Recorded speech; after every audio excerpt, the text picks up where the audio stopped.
Assalamualaikum warahmatullahi wabarakatuh. Zulkarnain digambarkan sebagai sosok yang perkasa, seorang penguasa yang dianugerahi kecerdasan pengetahuan dan kemampuan teknologi yang luar biasa. Tidak ada ilmu yang luput dari pengetahuannya, tidak ada perangkat yang tidak bisa ia ciptakan, dan tidak ada bahasa yang tidak ia kuasai. Banyak pula spekulasi yang beredar terkait sosok Zulkarnain, sosok yang membelenggu Ya'juj dan Ma'juj, yang dalam Al-Quran dan hadis diriwayatkan akan muncul sebagai tanda-tanda datangnya hari kiamat. Baik, mari kita mulai kisahnya. Di masa kenabian Ibrahim, hidup seorang raja yang soleh bernama Zulkarnain. Rakyat sangat menyukainya karena sang raja amat bijaksana. Pasca kepemimpinan Raja Namrud yang sangat kejam, Zulkarnain hadir sebagai pengganti yang membawa kesejahteraan bagi rakyatnya. Tak hanya itu, Zulkarnain pun berkiprah besar dalam mendakwahkan agama tauhid yang dibawa Ibrahim. Zulkarnain amat cerdas dan pandai berpetualang.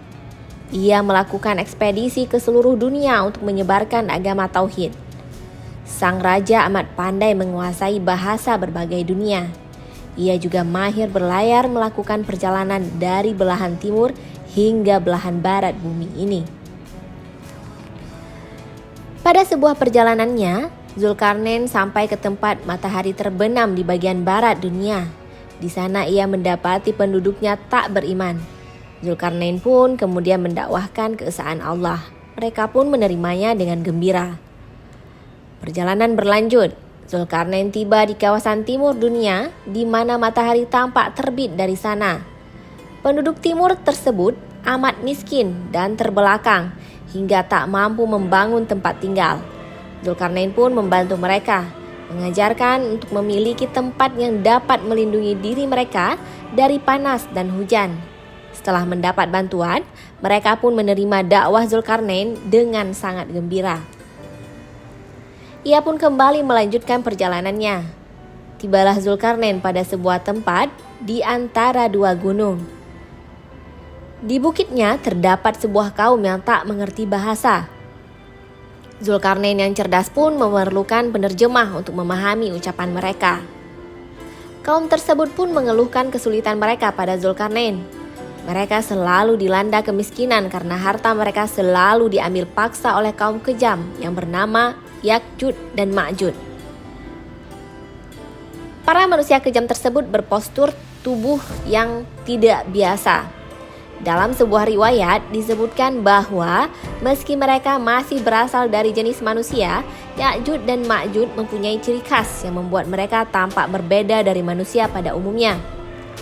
Dalam satu hadis, Nabi SAW menyebutkan Ya'juj dan Ma'juj memiliki muka yang lebar, mata yang kecil, dan warna putih di rambut mereka.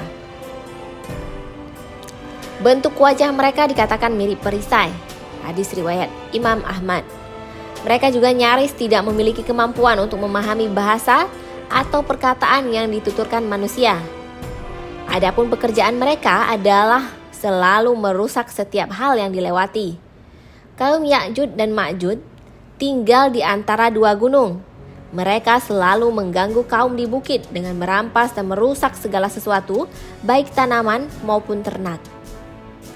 Lantas kita pasti punya pertanyaan besar. Siapakah Ya'juj dan Ma'juj itu? Dari mana mereka berasal? Sampai hari ini, suku bangsa yang disebut Ya'juj dan Ma'juj masih menimbulkan perdebatan. Ada yang menyebut mereka sebagai bangsa Tartar, Mongol, Cina, dan sebagainya. Ada pula yang menganggap Ya'juj dan Ma'juj sebagai nenek moyang bangsa Turki. Namun demikian, identitas mereka sesungguhnya hanya Allah Subhanahu wa Ta'ala yang tahu. Ibnu Katsir menerangkan, Ya'juj dan Ma'juj adalah keturunan Adam alaihissalam. Silsilah mereka dikatakan berasal dari keturunan Yafith bin Nuh alaihissalam. Dalam Al-Quran dikisahkan, Ya'juj dan Ma'juj diisolasi oleh tembok atau benteng logam yang dibangun oleh Zulkarnain. Ketika pada masanya, Ya'juj dan Ma'juj akan berhasil menghancurkan dinding besi pembatas yang telah dibangun. Ketika pada masanya Ya'juj dan Ma'juj berhasil menghancurkan dinding besi pembatas yang dibangun oleh Zulkarnain, mereka akan turun dari pegunungan dengan cepat dan tergesa-gesa karena sudah tidak sabar untuk membuat kerusakan di muka bumi. Syekh Ibnu Baz rahimahullah dalam kitab kumpulan fatwanya menuliskan Ya'juj dan Ma'juj akan muncul di akhir zaman, yaitu setelah keluarnya Dajjal dan turunnya Nabi Isa alaihissalam. Jumlah Ya'juj dan Ma'juj juga terbilang sangat besar. Sehingga ketika mereka turun dari tempat persembunyiannya, seakan-akan terlihat seperti air bah yang mengalir. Dalam hadis lain yang diriwayatkan oleh Imam Bukhari, disiratkan bahwa populasi manusia biasa dibandingkan Ya'juj dan Ma'juj adalah 1:999. Sementara hadis yang diriwayatkan oleh An-Nuwas radhiyallahu anhu mengungkapkan ketika Allah Subhanahu wa taala mengeluarkan Ya'juj dan Ma'juj dari tempat persembunyiannya, mereka segera turun dengan cepat dari bukit-bukit yang tinggi. Selanjutnya, gerombolan atau barisan pertama dari mereka melewati danau Tabariyah dan kemudian meminum habis semua air dalam danau tersebut. Hadis riwayat Muslim nomor 2937. Dan juga ada di hadis riwayat At-Tirmidzi nomor 2240. Kita kembali lagi kepada keluhan warga bukit di hadapan Zulkarnain.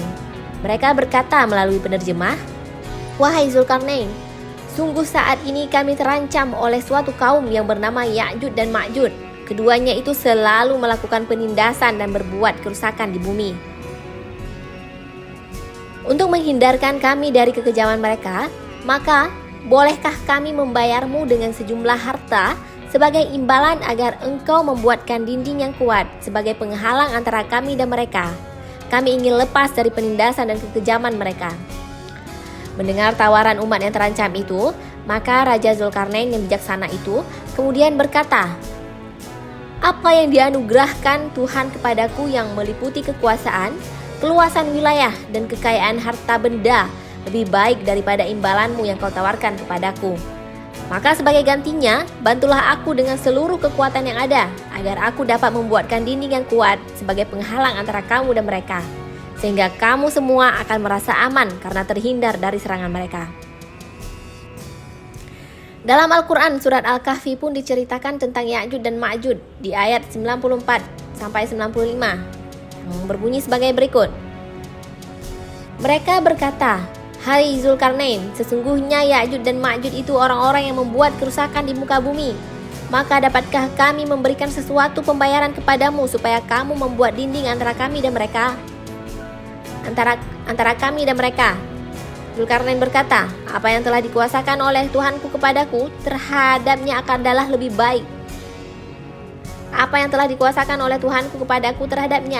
baik. Maka tolonglah aku dengan kekuatan manusia dan alat-alat agar aku membuatkan dinding antara kamu dan mereka." Al-Kahfi ayat 94-95.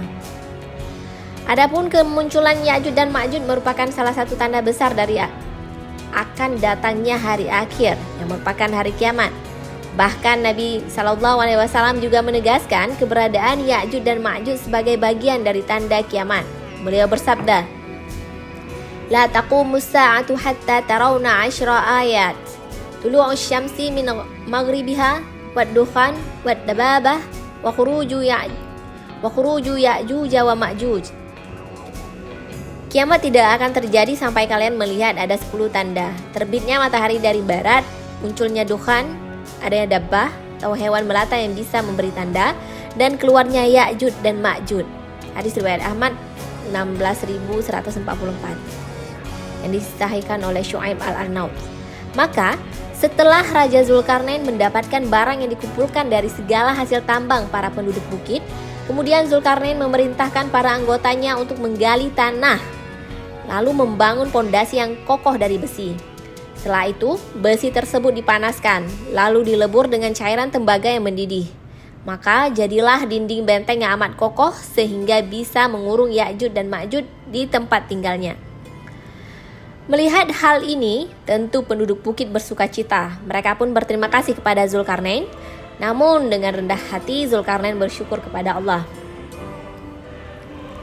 Dinding ini adalah rahmat dari Tuhanku. Maka apabila sudah datang janji Tuhanku, dia akan menjadikannya hancur luluh dan janji Tuhanku itu adalah benar, ujar Dzulkarnain, dan hal tersebut tertulis dalam Al-Quran surah Al-Kahfi di ayat 98. Sementara itu, dari balik gunung, Ya'juj dan Ma'juj berusaha menembus dinding tersebut. Namun, tak satupun dari mereka yang berhasil memanjatnya ataupun melubanginya hingga kini. Pemimpin mereka selalu mengerahkan rakyatnya untuk memanjat dinding tersebut, namun tak pernah membuahkan hasil meski dilakukan setiap hari hingga hari ini. Keluarnya Ya'juj dan Ma'juj dari tempat mereka merupakan salah satu tanda datangnya hari kiamat. Sebagaimana ucapan Dzulkarnain, jika Allah berkehendak maka amat mudah dinding tersebut hancur. Dengan upaya perobohan dinding tiap hari dari Ya'juj dan Ma'juj, mereka akan berhasil menembusnya saat menjelang hari akhir. Saat mereka keluar dari sana, jumlah mereka amat banyak. Mereka turun bagaikan air bah. Tak ada yang mereka lewati kecuali akan hancur lebur.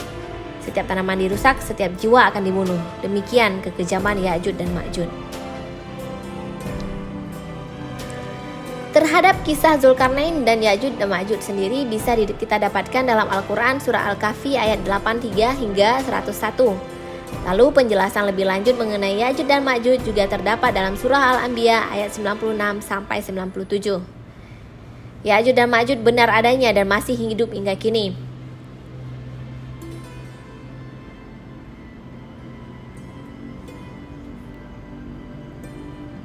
Dari kisah tersebut terdapat hikmah mengenai sikap bijaksana dan rendah hati seorang pemimpin. Namun, pelajaran yang paling utama yakni mengingatkan kita akan hari kiamat. Dengan mengingatnya, maka bertambah rajinlah kita dalam beribadah. Wallahu a'lam bishawab. Wassalamualaikum warahmatullahi wabarakatuh.